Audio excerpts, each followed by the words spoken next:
Permetin-me provar de rebaixar un xic la inflamació retòrica a la que hem estat assistint en aquest debat, concedint-li al senyor Nuet que avui ha aconseguit fer dues coses seguides que pensava ja gairebé impossibles. Primer, reconciliar-me amb una cita d'Alfonso Guerra i segon, reconciliar-me amb bona part del seu propi discurs. Així que he de dir també que coincideixo amb l'inici de la seva intervenció al mostrar una certa frustració de la incapacitat d'aquesta cambra per tenir debats que podrien ser molt interessants si estéssim tots i totes disposats a fer-los. Perquè el que hem assistit fins ara, permetin-m'ho dir, malgrat les boniques paraules que han estat adreçant a la cambra els representants, les portaveus dels grups independentistes, no ha estat pròpiament un debat i sento dir que també trobo que no ha estat un exercici sincer d'anàlisi de la realitat del país i del que suposa que estiguem discutint una cosa tan greu i tan seriosa com el que estem discutint aquí.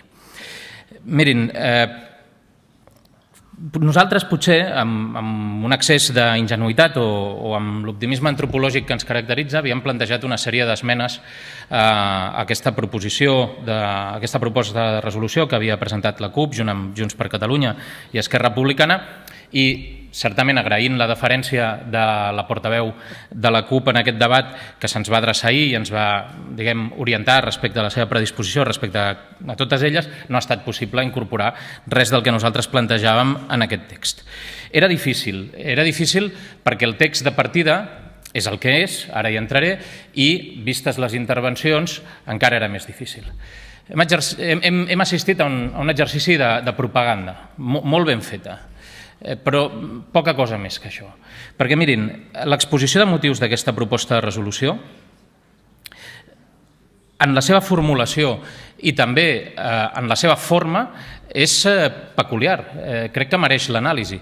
En primer lloc, és senzillament l'exposició de motius d'una proposta de resolució que formulen 3 grups parlamentaris en aquesta cambra és el comunicat que els CDRs van penjar a les seves xarxes socials. I no és que hagi hagut de fer un exercici d'investigació, és que ho diu la pròpia exposició de motius.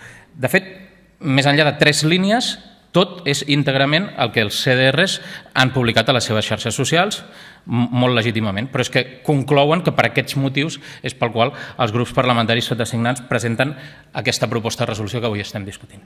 Bé, costa una mica entendre que es pugui fer parlamentarisme i es pugui debatre sobre qüestions importants com les que es plantegen en base a la simple assumpció acrítica d'una posició de part d'unes organitzacions que molt legítimament desenvolupen les seves activitats però que converteixen aleshores la cambra en un espai subsidiari si l'únic que podem fer és assumir acríticament el que diuen.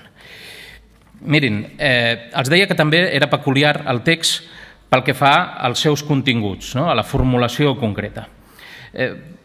Diguem, segurament la formulació concreta ha contribuït a també la formulació de les intervencions dels portaveus que m'han precedit en l'ús de la paraula. I és que s'hi diuen coses que nosaltres, en el millor dels casos, amb la màxima benevolència, considerem que són un error d'anàlisi, d'apreciació de la realitat social i política del país, que sent una mica menys benevolents ho atribuïm a uns excessos retòrics i vocació propagandística que podem comprendre però no podem compartir i en el pitjor dels casos creiem que poden respondre a una concepció del país contra la que volem advertir i volem debatre-ho en aquesta cambra. En primer lloc, més enllà dels qualificatius que dediquen a l'Estat, als partits que no pensen com vostès, més enllà d'això, diuen el que realment els hi fa por és l'existència d'un poble unit, alegre i combatiu. Molt bé, més enllà que aquesta és una consigna ben travada, ben aconseguida i que queda, el problema és que els CDRs no són el poble de Catalunya, són una part del poble de Catalunya, però els que no som dels CDRs ni simpatitzem amb la causa que persegueixen també som poble de Catalunya. Ho som tant com vostès. I aquí hi ha un problema de concepció del país que altres expressions que van més enllà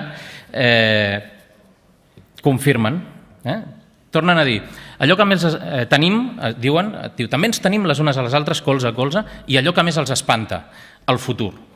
Doncs bé, crec que podríem concedir en aquesta cambra, ja que és una cambra parlamentària, que el futur no pertany a uns o altres, ni a una part del poble que es considera a si mateixa l'única representació legítima del poble. Ens pertany a tots i a totes. I hauríem de provar de construir-lo, almenys comptant amb alguns consensos bàsics per conviure democràticament. Això em porta a reflexionar sobre algunes consignes que s'han sentit molt en manifestacions dels CDRs i després amb algunes derivades. Els carrers seran sempre nostres, han dit. Bé, doncs no, els carrers seran sempre de vostès i de tots els altres, del conjunt de la societat, que també hi exerceix efectivament el seu dret de reunió, de manifestació, exerceix el seu dret d'associació, la llibertat d'expressió, de tots ells. I també s'ha de protegir la llibertat d'expressió dels que pensen diferent de vostès. Jo no assenyalaré els CDRs pel més que alguna pintada vagi signada com a CDR, perquè no sóc qui per atribuir responsabilitats individuals o col·lectives, però hi ha assenyalaments, hi ha amenaces a persones que no són independentistes i a persones que ho són.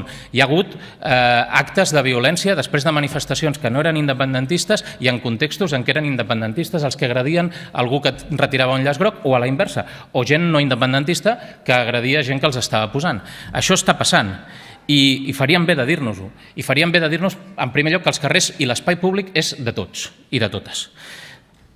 Algun setmanari de recent aparició també feia seva aquesta consigna i deia que els quioscos seran sempre nostres. Mai haguéssim sospitat tal cosa. I encara algun partit, el dia de Sant Jordi, deixant entreveure el gen convergent, que en diu algun periodista d'aquest país, deia el Palau serà sempre nostre. I molt em temo, senyors i senyores d'Esquerra Republicana i senyors i senyores de la CUP, que potser tampoc pensaven en vostès. Miren què els dic. Jo estaria una mica malfiat que això fos així.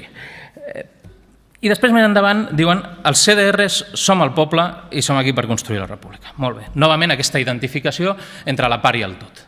Ells són el poble. Llavors, per exclusió, què som els altres? Ens han excomunicat del poble? Què som?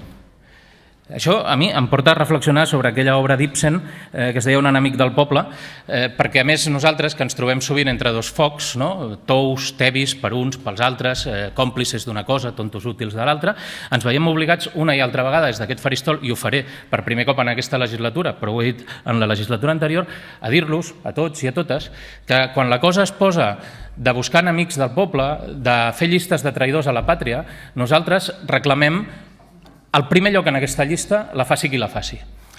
La facin els del pit i collons que se sentia alegre i combativament en una tractorada que passava per sota casa meva, o la facin els de la por ellos. En tots dos casos, que ens hi posin els primers en la llista de traïdors a la pàtria, perquè la història posarà, efectivament, cadascú al seu lloc. I després parlen de que la por ha canviat de bàndol. Crec que podrien trobar alguna expressió més feliç que aquesta, perquè del que es tractaria és que poguéssim tenir aquests debats, efectivament, sense cap por. Tothom podent defensar les seves idees i ningú provant d'imposar-les sense una majoria social, sense respectar el principi democràtic, atropellant els drets dels parlamentaris i derogant la Constitució i l'Estatut pel mig, provant d'imposar el seu model de societat o el seu objectiu polític.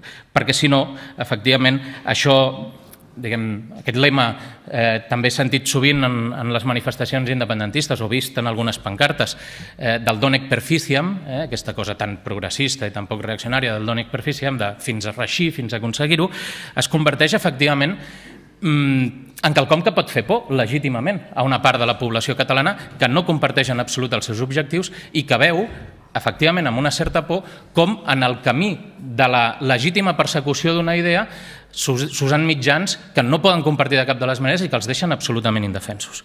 Per tant, nosaltres, que no hem pogut veure incorporada cap de les nostres aportacions en aquest text, i ens hagués agradat molt veure una que havíem formulat, els ho dic sincerament, amb tota la intenció de que pogués ser inclusiva, que feia referència al rebuig d'aquesta cambra a tots els actes de violència incendiaris que s'han, per exemple, produït en el cas de l'Ateneu de Sarrià, o els cops de pedrada o les pintades contra seus de partits polítics d'un i altre costat de l'hemicicle, les amenaces, les coaccions, els senyalaments. En això ens hauríem de poder posar d'acord.